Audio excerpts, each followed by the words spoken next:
Namaskar. Welcome to Honest Astrologer YouTube channel, and today we are going to talk about top things that happen in a Ketu Mahadasha. Number one thing, you lose your head. Remember, one of the basic rules of astrology is that you start to look, feel, act and behave like the Mahadasha Lord.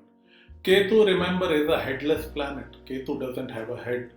So similarly, a person starts to behave headlessly. Often, I have seen that people who come out of Mercury Mahadasha are used to intellectual arrogance. They have been able to use their brain at an optimum capacity during the entire Mercury period. However, while Mercury is the brilliant genius, Ketu is God's fool. Ketu will not allow them to use their head to its optimum capacity. There are several things which can lead a person's mental capacity to fall. For example, diabetes, thyroid, sleep apnea, sleep disorders, and often depression. So, from a brilliant person in a Mercury period, he turns into a God's fool in the Ketu period. Second thing, you lose your relations.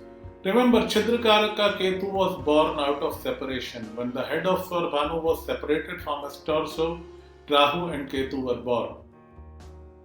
So, Ketu is the one who is known to end relationships. Maximum divorces happen in a Ketu period. Number two is Shani.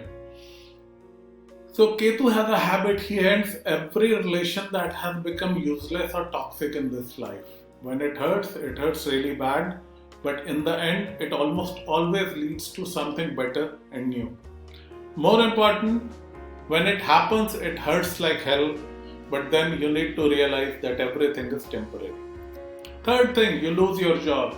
I have often seen Ketu natives lose their jobs. Ketu is a sannyasi planet. He is not at all interested in working for money. And he is the planet of destroying the old and starting the new. So often people lose their jobs. I am yet to find a person who started and ended Ketu Mahadasha within the same organization.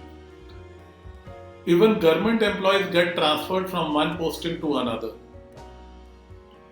There is a saying which says Ket Chudave Khet. And I would always advise my clients not to be too career focused during the Ketu period. It's never a good idea. Third thing, you become detached. Now, this is a good thing, by the way. When you see that everything is out of your hands and things are falling apart, and that we are simply pawns in the great game of planets, all this makes a person regard everything as temporary. The new relations, he welcomes them with a detached ease.